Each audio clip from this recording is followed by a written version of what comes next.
Welcome to the Mid-Atlantic Championship Podcast, the podcast that travels back in time to review classic episodes of Jim Crockett Promotions' Mid-Atlantic Championship Wrestling as it appears on the NBC Universal streaming service Peacock, as well as internationally on the WWE Network. Before we begin today's voyage, I'd just like to note we have social media on several platforms. Our Twitter is the most active, but we have a Facebook page, Instagram, and more. Just search at Mid-Atlantic Pod and look for the logo. And if you want to follow along with us but don't have access to Peacock or the network, you can still do so by heading over to the mighty MidAtlanticGateway.com and checking out David Tobbs' reviews of these classic shows.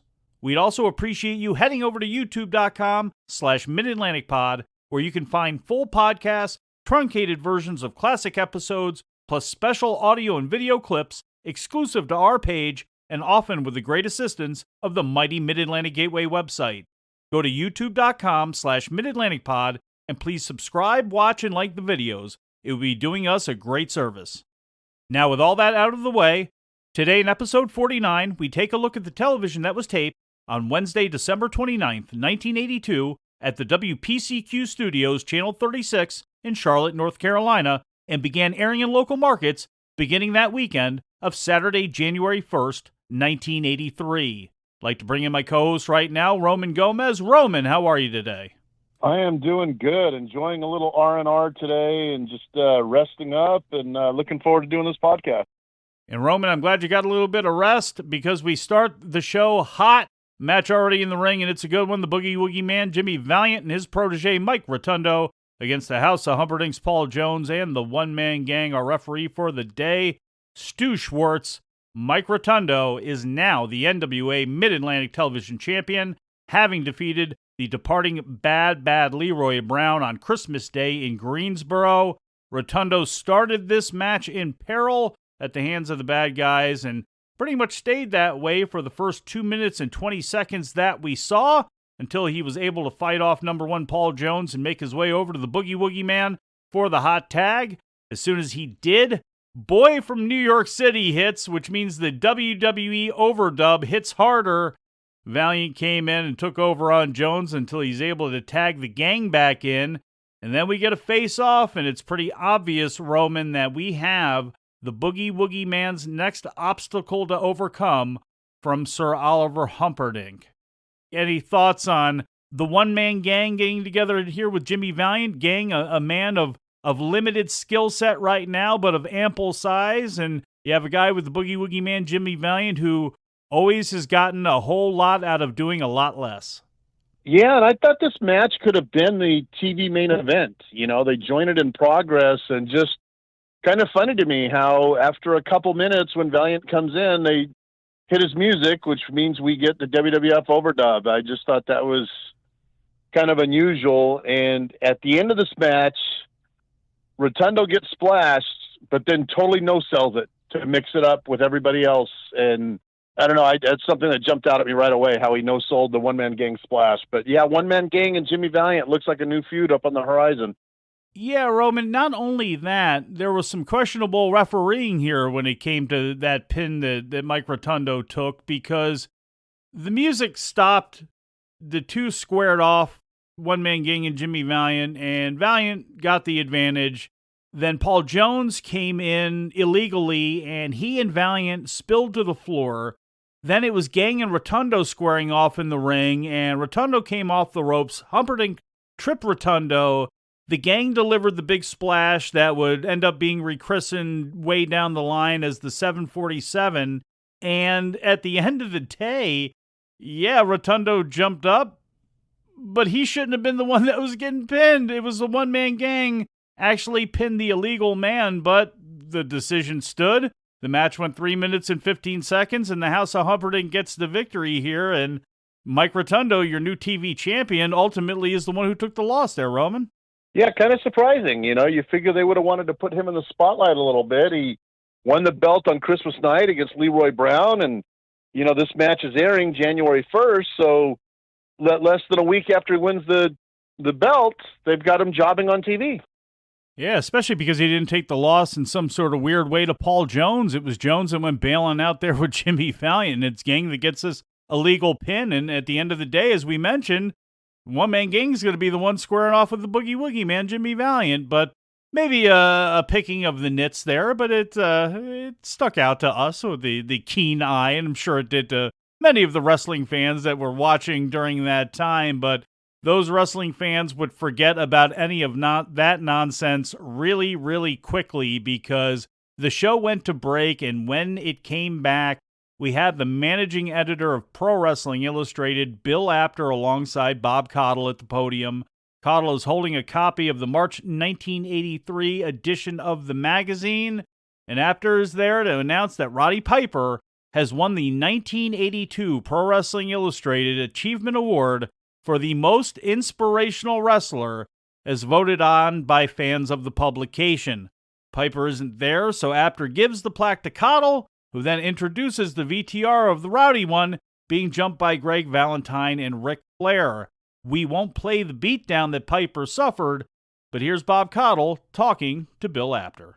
As right now, we'd like to introduce Bill Apter, who is the senior editor of Pro Wrestling Illustrated. Bill, welcome to Mid-Atlantic Championship Wrestling. Thank you very much, Bob. It's a pleasure to be here. Here's the magazine, and you had a contest in this, and we understand that you have some tremendous news for all the fans, Bill. I certainly do. This is the Pro Wrestling Illustrated Award for Inspirational Wrestler of the Year, and the fans were asked to vote by ballot who they thought was the Inspirational Wrestler of the Year, and it was overwhelming. The winner was Roddy Piper.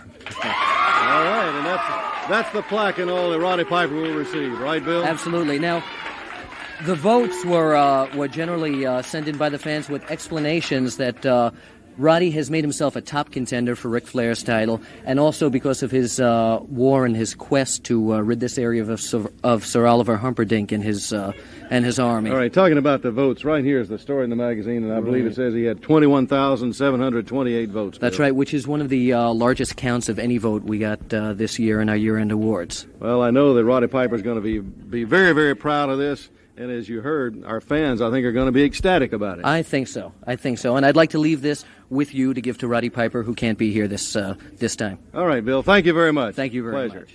All right, fans, there it is, the award to Roddy Piper. Now, we have a match right here featuring Roddy Piper, something I think you'll really want to see in a match against Ric Flair. So let's watch it right here.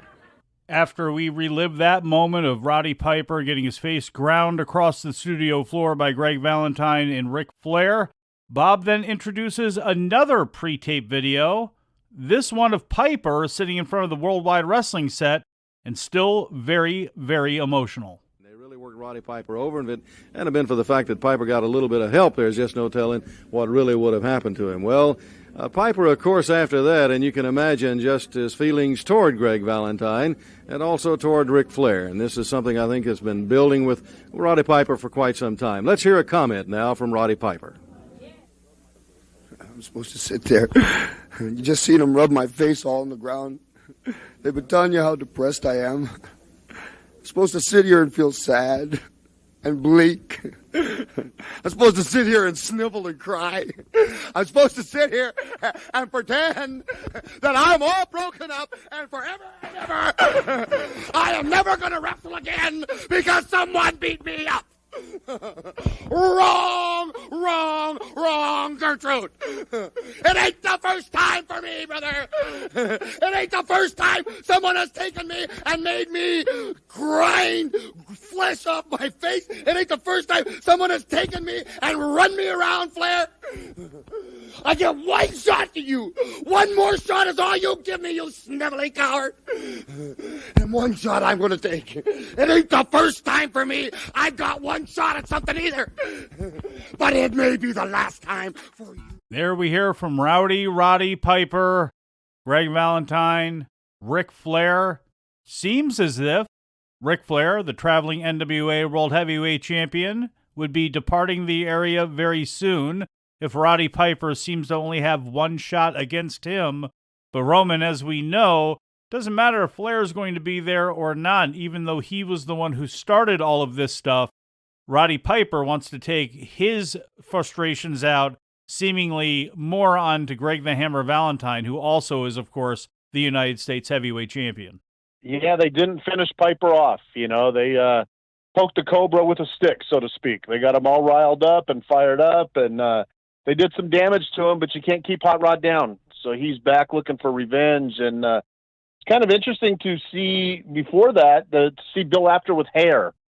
So if anybody wants to see what that's like, you can see Bill Apter with hair as he presented the Inspirational Award to Roddy Piper. And that day, Bill Apter also presented the Most Improved Award in Florida to Barry Windham. So it was a busy day for Bill Apter. I always liked when they would do the segments where a wrestler would get a PWI award like that. To me, it was just kind of a fun as a fan to see stuff like that. That particular edition, year-end edition of Pro Wrestling Illustrated, has got Bob Backlund on the cover. He won PWI's Wrestler of the Year that year. The Tag Team of the Year went to the High Flyers of Greg Gagne and Jim Brunzell. Match of the Year, Bob Backlund against Jimmy Superfly Snuka. Most Popular Wrestler, Andre the Giant. The Most Hated Wrestler, Ted DiBiase. The Most Improved Wrestler, as Roman mentioned, Barry Windham. Most Inspirational, as you heard, Roddy Piper. Rookie of the Year, Brad Armstrong. The PWI Editors Award goes to the legendary NWA champion Lou Thez. And the Manager of the Year, James J. Dillon, whose reputation was beginning to blossom in the state of Florida. We would see that come into our area in 1984, but that would be jumping the gun too much on that. By the way, the other inspirational names that were following Roddy Piper on that list, two of the three runner-ups were mostly known for their heel work up until 1982. Not only was Piper a bad guy most of the year, so was Jimmy Superfly Snuka, who ended up becoming the first runner-up, the second runner-up, the perennial good guy Mil Mascaras, and then the third runner-up, the Boogie Woogie Man himself, Jimmy Valiant, who we, of course, chronicled all throughout 1982. Coming into the area, the last time he was seen, he was King James alongside Lord Alfred Hayes. Came into Mid-Atlantic Championship Wrestling, didn't miss a beat. Ole Anderson put him with Ivan Koloff, and the rest was history. And here we are with Jimmy Valiant, feuding heavily now with the House of Humperdinck, which of course would move on and end up becoming the feud with the Paul Jones Army that would go on almost until the end of Jim Crockett Promotions. But I digress too much there. The show went to break. When we came back, Bruiser Brody was standing inside the ring. He's facing off against Vinny Valentino, and this could have been much worse for young Valentino. Match went 1 minute and 56 seconds. Some big forearms to the chest, some big Brody body slams. Finish came after that impressive big man dropkick Brody would throw, and then the King Kong knee drop for the victory. Brody was in for a couple of weeks during the holidays to help Sir Oliver Humperdinck against Jimmy Valiant, and we wouldn't see much from him after this, Roman. But still, impressive to see Bruiser Brody inside of a Mid-Atlantic Championship Wrestling studio ring. Yes, and this match went exactly the way it should have. Just total annihilation by Bruiser Brody. Finished him off in about 2 minutes, and then hit that flying knee drop that was just so impressive to see for a big man. And match went exactly the way it should have. New TV champion Mike Rotundo then joined Bob Caudle to talk about keeping faith both in and out of the ring. He thanked his friends, the Briscoes and Jimmy Valiant, to help show him the light on how to deal with these bad guys in the area. Caudle coached him along pretty well here as well. And really, it seems like Mike Rotundo's comfort level during interviews is increasing. He doesn't have to go on for too long before the Boogie Woogie Man came bouncing back out. Got a hug and a kiss and a promo that we can barely hear because of the overdub that WWE has going on. Hands are slapped, hips are bumped, and we fade to black. But Roman, I thought, even though it didn't go on for a long time, a marked improvement considering, some of the hostage video faces that we've seen Mike Rotundo make during some of these promos. Yeah, and I had mentioned earlier in that tag match how he no-sold the one-man gang splash, but just thinking about it, recently Orton and Valiant came out and did the interview where they said Rotundo had crashed like 3 cars into a ditch and his mom wouldn't be happy with him. So maybe they did toughen up Rotundo, and maybe that's why he no-sold in that first match. Next up, we have Don Kernoodle and Tommy Gilbert, and as the match began, Caudle put over Bruiser Brody from the previous match before he turned his attention towards one half of the NWA World Tag Team Champions, Mr. Kernoodle, who was facing off against the patriarch of the Tennessee wrestling family. a very good older-style traditional TV match. You got working front face locks and headlocks and small package reversals and all the trimmings. Kernodle dominated the majority of it time-wise, although Gilbert did have a few moments of hope throughout the match. Towards the end of the deal, Gilbert missed a shoulder block into the corner and hit the post, which led to Kernodle delivering a back suplex for a 2 count. It's at this point where the veteran got about 90 seconds of solid offense in until Kernodle went back after Gilbert, went after his eyes, went after his throat, and from here, the champion poured it on and took on a whole lot of characteristics of his tag team partner, Sergeant Slaughter, as Kernodle would use 3 swinging neck breakers before he climbed up to the second rope and came off with a cannon clothesline. Didn't go for the pin. He then dropped 2 knee drops to Gilbert's throat and locked on the Cobra Clutch that Gilbert valiantly tried to break. He rolled through it. Kernodle kept it locked on. Gilbert went and climbed over the top rope. Kernodle kept it locked on, dragged him back over the ropes and into the ring. And with Gilbert not being able to get out and the fact that Kernodle did not break the hold once that Gilbert got into the ropes, Stu Schwartz called for the bell at the 9-minute and 7-second mark. It's a DQ win for Tommy Gilbert, but that's not the end of the story. After the bell, Kernodle continued to keep the hold on until Ricky Steamboat hit the ring, came off the top rope with a chop to the back of Kernodle's head, causing him to break the hold and bail out of the ring. Steamboat and Kernodle would jaw with each other for a little bit as the show went to commercial. So even though we don't have Jay Youngblood and Sergeant Slaughter in the house, the hot feud between Steamboat and Youngblood against Kernodle and Slaughter, Roman, continues on. Yeah, they did a good job furthering that angle in this match. And many younger fans may only know Tommy Gilbert as Eddie Gilbert's dad or a referee in the Universal Wrestling Federation. But Gilbert was an accomplished wrestler. And in this match, you know, he sold early on. He made Kernodle look good. Then he put on a little bit of a comeback. And, you know, this was a good TV match. And like you alluded to, you know, Kernodle showing the heel type tactics, the 3 neck breakers, which back then the neck breaker was a devastating move. You know, guys like the Masked Superstar use that as a finisher. And in fact, he put Tommy's son, Eddie Gilbert, in the hospital, storyline wise, by using the neck breaker. And, you know, just not letting go of the Cobra Clutch. And even when Gilbert was on the apron, dragging him back in, just Kernodle was really playing the heel good here. And it took Ricky the Dragon Steamboat to come in and break it up, and the crowd went wild. And this was just a fun, old-style match that made sense. And this was a good match to watch.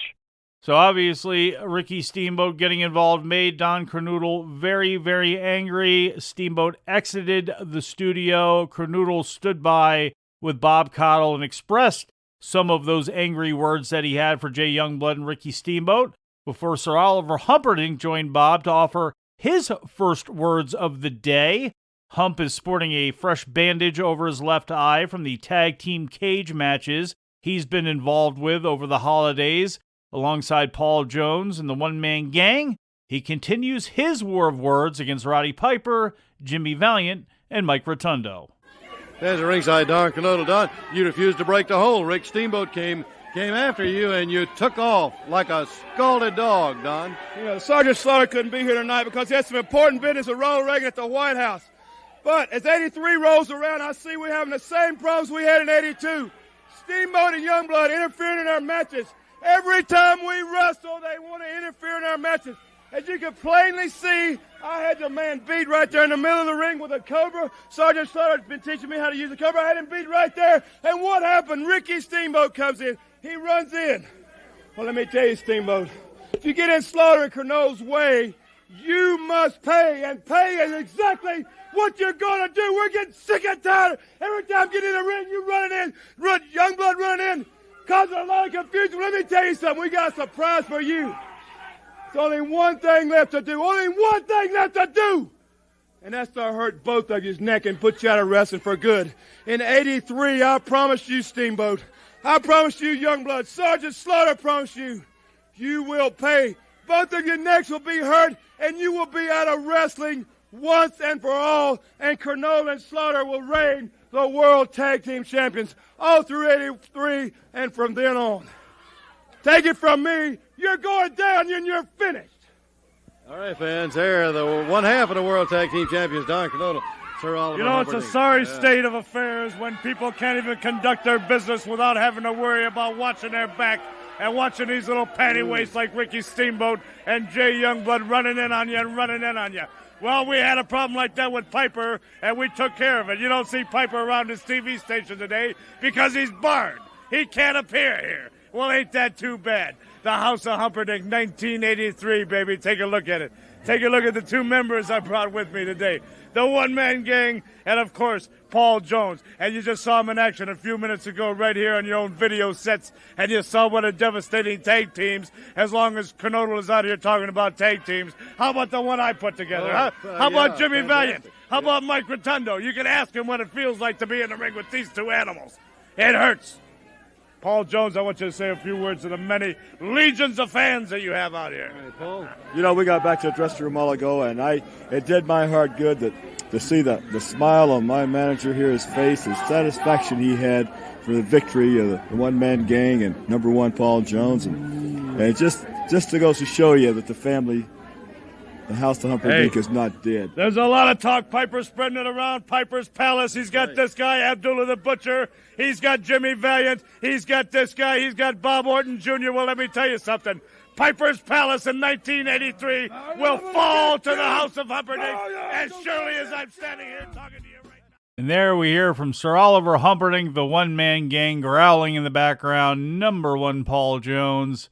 And before that, one half of the NWA World Tag Team Champions, Don Kernodle, expressing his thoughts on getting revenge against Jay Youngblood and Ricky Steamboat. Ricky Steamboat and Don Kernodle wouldn't be the last the two would see or hear of each other, as we will find out a little bit later on, Roman. But it was time for our next match, the Briscoe brothers, Jack and Jerry, against Ken Timms and Jim Dalton. And Jack Briscoe is still the Mid-Atlantic Heavyweight Champion. This match went 8 minutes, 4 seconds. Briscoe made Dalton submit to the figure four leg lock, Roman, and this was not a reinvention of the wheel. This was a lot of the Briscoes working the legs, leg locks, headlocks, arm locks, all that sort of stuff that you'd expect. Very crisp, very good stuff. And then ultimately Jack made Dalton submit, but just good, fine workmanship in this match. Workmanship, is that a word? You know what I mean. Exactly. And Dalton and Timms, you know, when I saw that they were going up against the Briscoes, I was expecting a decent TV match, and it didn't disappoint. You know, Dalton and Timms are two good underneath talents, and, you know, we've sung the praises of Dalton for weeks now, and Timms is a good underneath guy, and they made the Briscoes work a little bit to get the victory, and, you know, Jack played the figure four, and that was all she wrote. As you can tell already from the podcast, this was just a very good workman-like meat and potatoes kind of program to move everything forward. Nothing exceptional, nothing explosive going on as we move more towards March 12th and the road to Greensboro. These shows would heat up quite a bit. But a lot of good stuff, just solid stuff going on here, Roman, and because of that, there wasn't really a whole lot of audio to cut of any note. So what I decided to do was to leave in the in lieu of promo, as the rest of the local viewership was watching all of the events that would be coming up into their towns. For Jack and Jerry Briscoe, they had a chance to fill 2 minutes and 28 seconds, and I thought did a fine little job of it here after their match against Dalton and Timms. So let's take a listen to that right now. Exciting. We just saw him in action, and fellas, I tell you, always great to see you two paired together, Jerry and Jack Briscoe. Jerry? Well, there's nothing like it, Bob, when you got a tag team partner that's your brother, that you know that's right there in your corner anytime you need him. You know his actions, you know what he's going to do. It's just great. And I tell you, it's a thrill. But one thing here, and Jack's got something to talk about, Bob. And all right. Right, Jack. Well, I tell you what, the House of Humperdinck is shaking, it's crumbling. Because, you know, Mike Rotundo just won the TV championship. I've just won the Mid-Atlantic championship. Now Humperdinck is worried. He's scared to death. He's bringing in all these new men, all these big giants. Big ones, aren't they? Yeah, all these giants thinks he's going to get the job done with all these big men. Well, we got news for him. We're going to run them off just like we ran the rest of them off. And a personal message to Humperdinck and Paul Jones, Joe DeLeduc, Bruiser Brody, the one-man game. This belt's up for grabs, and I'm sure that goes for Rotundo, too. And let me tell you something, I'm glad to see Jay Youngblood back in action. Him and Ricky Steamboat are hot on that Sergeant Slaughter's trail. And that Don Canoodle with me before it's over. They're going to be world champions. Then Jerry and I might put in a challenge for that ourselves. Hey, how about that? I expect that's quite possible, isn't it? Boy, it is possible. We wish Youngblood and Steamboat all the luck in the world. But when you're champions, everybody's after you. We're going to be after you. There's also a $100,000 man out there that everybody's got their eye on. I'm speaking of Dory Funk Jr. Anytime you can get a funk in the ring, brother, I'm game for that. Oh, as you say, $100,000, man. That's quite a little bounty right there. $100,000 is an awful lot of money. You know, of course, Ric Flair makes a lot of money. This Mid-Atlantic Championship makes me a lot of money. Right. But if I get a match with that Dory Funk Jr., I'm the man that defeated him before. He knows well I am the man that can beat him. He's talking about extending the time limits to instead of 15 minutes to 30 minutes. Well, that's just fine with me. He just gives us an extra chance to the $100,000. And believe me, $100,000 would be awful nice in the bank these times when so many people's out of work and rough time. And believe me, I'm Mr. Funk. You better be ready. Have that check ready and endorse it, because we're coming after it. That Ray? Right, $100,000. All right, I want to wish you fellas a lot of luck. Thank you for coming by. Fans, that's it right here at ringside. So there we hear from Jack and Jerry Briscoe. Sometimes Jack Briscoe's promos, much like his TV matches, well, they can be a little bit dry. So I thought even though they were huffing and puffing a little bit there, the Briscoe brothers cutting a promo, I thought in fine form, running down everything that was taking place in the area, and not the least of which was Dory Funk Jr., who just got finished with Sweet Brown Sugar, still with his $100,000 challenge up on the line. And, of course, you get a Briscoe and a Funk anywhere near each other, there's always going to be a whole lot of tension. But then Jerry left the podium, leaving Jack and Bob there for a proper interview segment that everyone watching the show, no matter where they were, would see. And now Jack is holding a Polaroid picture of a young child named Gerard who's in a hospital bed, and he's being visited by Roddy Piper, who, oh, by the way, as we recall, is your 1982 most inspirational professional wrestler of the year, as voted on by you, the fans of Pro Wrestling Illustrated. All right, fans, and with us right now, Jack Briscoe. Jack? Well, I got a little friend here of Roddy Piper's, and Roddy couldn't be here. Of course, he's banned from TV, but he wanted me to tell Gerard hello. And so from all of us, Gerard, hello to you. Now I want to get out into some serious business here about the Mid-Atlantic Championship belt, the Television Championship belt, and the House of Humperdinck that is crumbling and falling in, caving in all around him. So he's bringing on all these giants trying to run us off. But we're still the champions, and we're going to remain the same. And believe me, there's going to be a lot of hot action. He's bringing in all these big Bruiser Brody, one-man gang, and all that's what I'm telling you something. We're all ready. Ricky Steamboat's ready. We're all ready. We're going to come after him. Jack, good luck to you. Thank you, Bob. All right, fans, and speaking of being ready, we're ready in the ring now with action. Rick Steamboat and Masafuji. Yes, we are ready for action with Ricky Steamboat and Masafuji, which would be our televised main event. But Roman, it's pro wrestling. It's inspiration. We got to pour it on thick here, don't we? And this is not at all to demean the picture of a child that looked like that they were lacking hair, possibly, obviously. One would be led to believe, just looking at a Polaroid, to be a cancer patient being visited in the hospital by Roddy Piper. But, it's a lot of times men and women in the wrestling business would do this, and we wouldn't get the Polaroid of it, but damn it, he is the 1982 Pro Wrestling Illustrated Inspirational Wrestler of the Year, so we do get it here by proxy via Jack Briscoe, as Piper is nowhere to be seen this week. Yeah, I thought they could have done that a little bit different. Maybe show a video of Piper with the kid in the hospital. I thought that might have been a little more effective than a Polaroid picture that you could hardly see.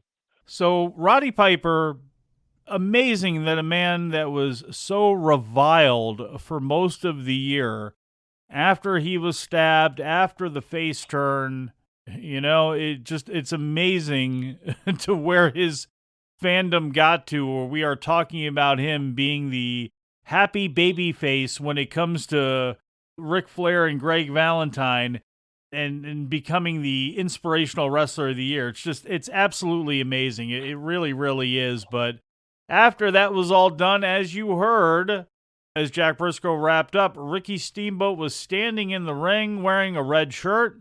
Maybe saying, Mike, why are you noting that Ricky Steamboat before his match was wearing a red shirt? Because he would put on said red shirt after the match as well. He faces off against Masanobu Fuchi.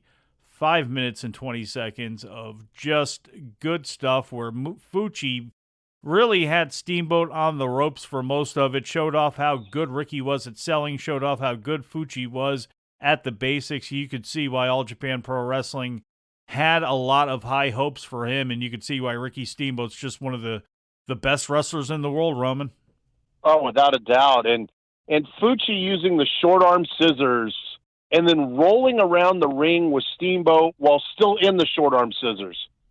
It's just a good visual. It's not something you see every day, and it shows how good Fuchi was in the ring. And then, Steamboat at the end by applying the abdominal stretch.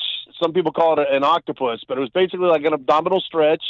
And he puts his left leg on the neck of Fuchi and pushes down and applies pressure to get the win. And this was just a good match to watch. Yeah, he beat him with the Inoki Octopus.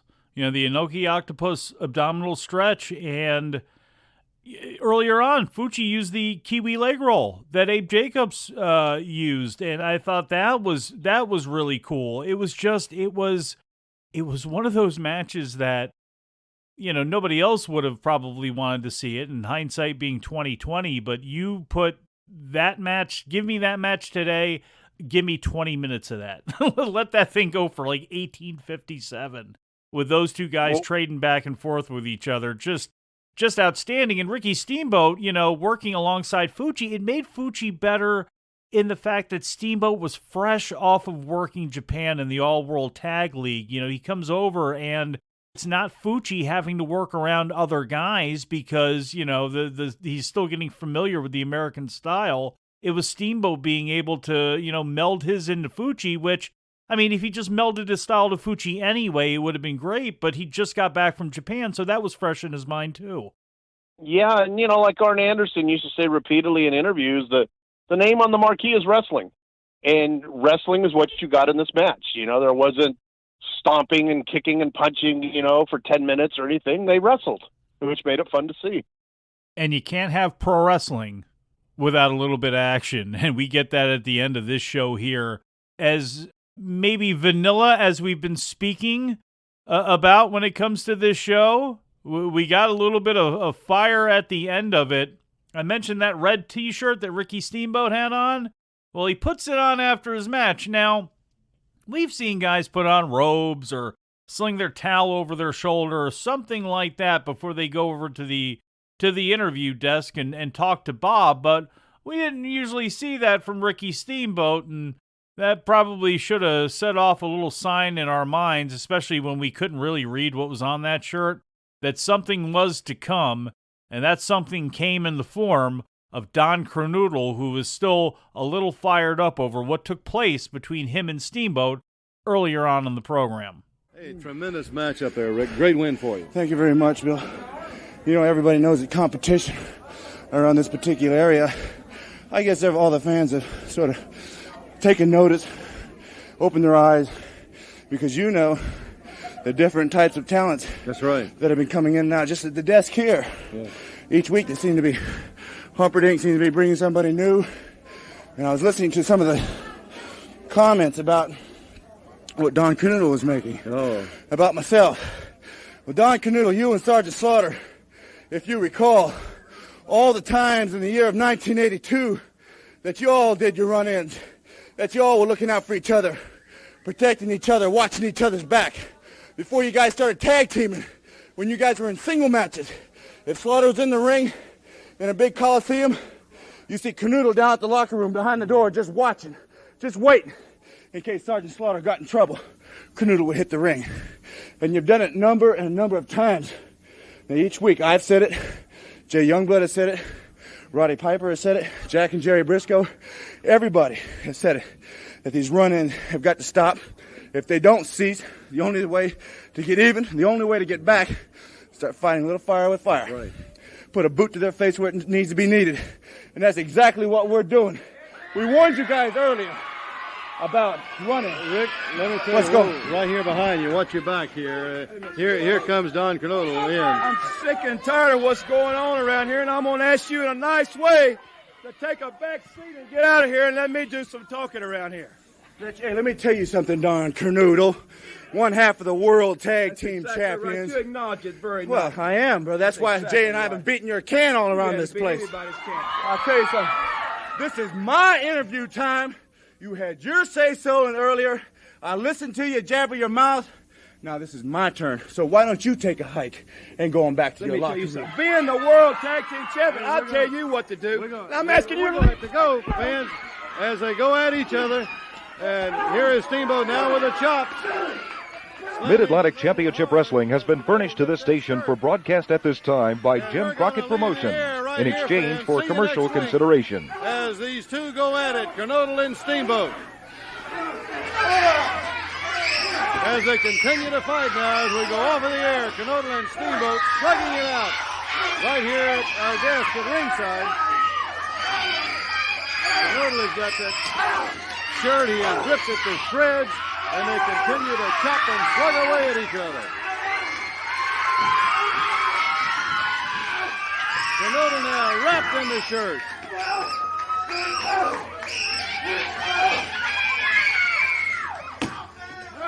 And here we go to the desk. As Kernodle is on the floor, fans, we'll see you next week. And there we hear a very unique ending to Mid-Atlantic Championship Wrestling. Not only do we have a brawl to take things off the air hot between Ricky Steamboat and Don Kernodle, we don't get Don Ray's Got to Have Lovin' played, which means we don't get the WWE overdub of music over that, and we just get Bob Caudle calling the action as Kernodle and Steamboat brawl about by the podium and aroundside the ring. Kernodle and Steamboat take things off the air hot, Roman. I thought that was again, a really cool way to end a show that, again, moved, look, no complaints, moved everything forward nicely, just was not a really hot, spectacular kind of show until the end. Yeah, it was a good way to end. And, a couple things I noticed was that Kernodle early on was not letting go of the belt.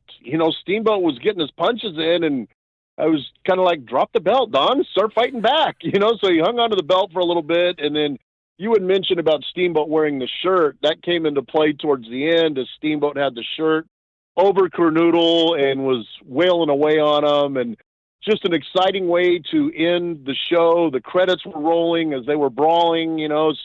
Steamboat jumped Kernodle earlier on in the show. Kernodle has an altercation with Steamboat to end the show, and they just keep moving the needle forward. And the road to Greensboro is on the way, and the final conflict. What an exciting time that is, and they're doing a great job making you want to see more and more of it. Absolutely. A little extra context there, too. Maybe everybody heard the change of the pitch of the audio when Steamboat was talking. Hey, this was stuff that was recorded back in the early 1980s, so occasionally there are some malfunctions at the junction, although that wasn't a bad one at all, just maybe a little pixelating of the voice there in case you were wondering what was going on there.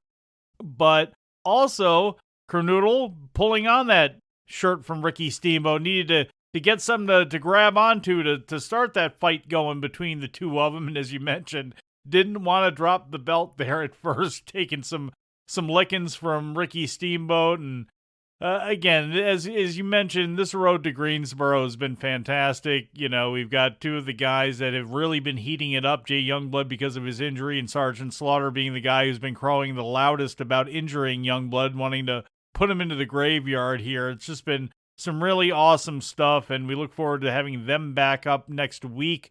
We'll also look forward to having the United States Heavyweight Champion Greg the Hammer Valentine back next week. He has been out of the loop, and obviously Roddy Piper isn't supposed to be in the same studio at the same time with Greg Valentine, but If Valentine's going to be there, Piper is probably not going to be too far away from him, Roman. But any thoughts here as we wrap up the January 1st, 1983 edition of the program in its entirety? Well, something that stuck out in my mind, I think they kind of missed a good opportunity to do something in that Piper gets presented with the inspirational wrestler of the year. He gets the plaque handed to Bob Caudle. And, you know, I've joked about it in the past that whenever a wrestler gets a plaque or a trophy, it gets destroyed.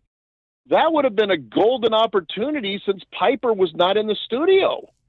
You know, that would have been something that they could have turned that into an angle, you know, where Piper gets an award, he's not there to get it, and a heel comes out and destroys it. I was very shocked to see him getting an award and nothing happening to the award itself.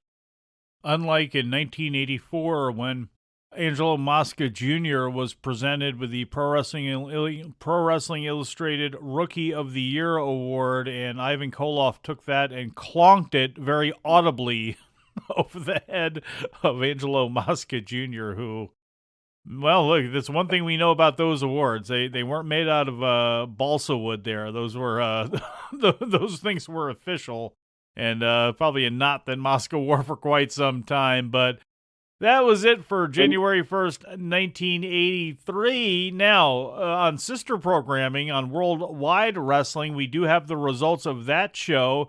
And we got Ricky Steamboat knocking off Frank Monty, Tommy Gilbert defeating Ken Timms, Mike Rotundo defeating Masafuchi, Bruiser Brody going over Mark Fleming, and Jack and Jerry Briscoe defeating Ben Alexander and Jim Dalton.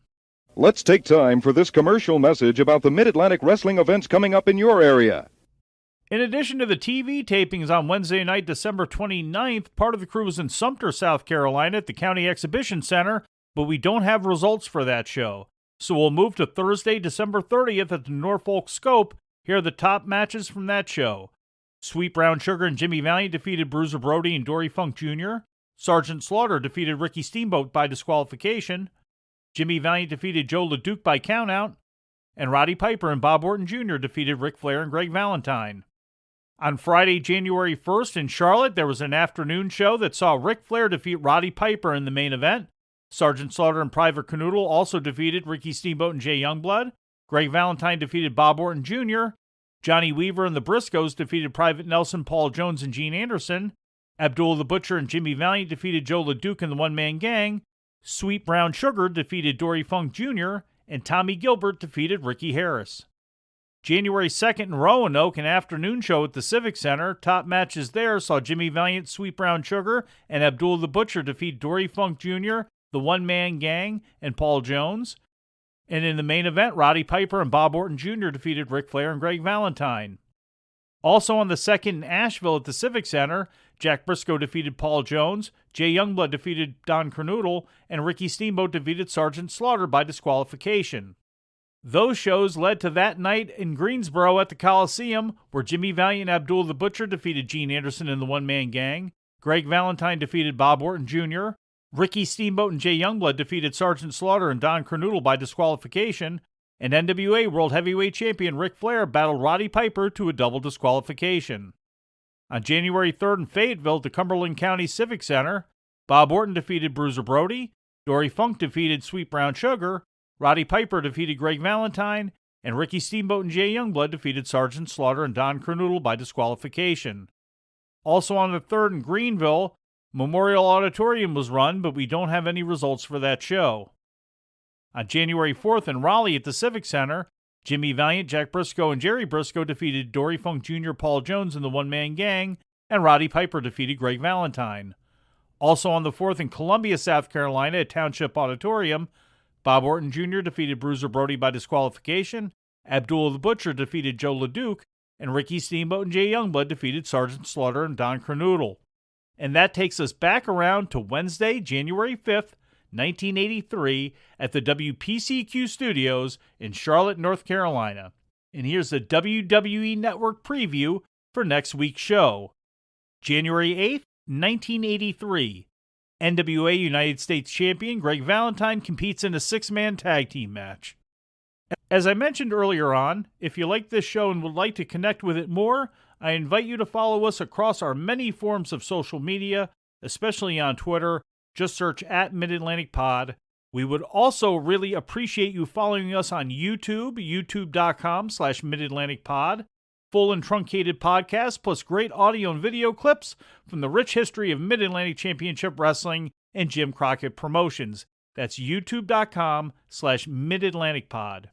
We also have a Patreon as well that you can check out at patreon.com/Mid-Atlantic-Podcast. I also invite you to support all of the programs and content here on the Arcadian Vanguard Podcast Network. We don't condescend, and we are dedicated to preserving and accurately archiving the history of professional wrestling. And I'm proud that this show, produced by me, can be a part of that. For Roman Gomez, I'm Mike Sempervive. Take us home, Bob DeBartoleben and Uncle Bob Cottle. Mid-Atlantic Championship Wrestling has been furnished to this station for broadcast at this time by Jim Crockett Promotions in exchange for commercial consideration.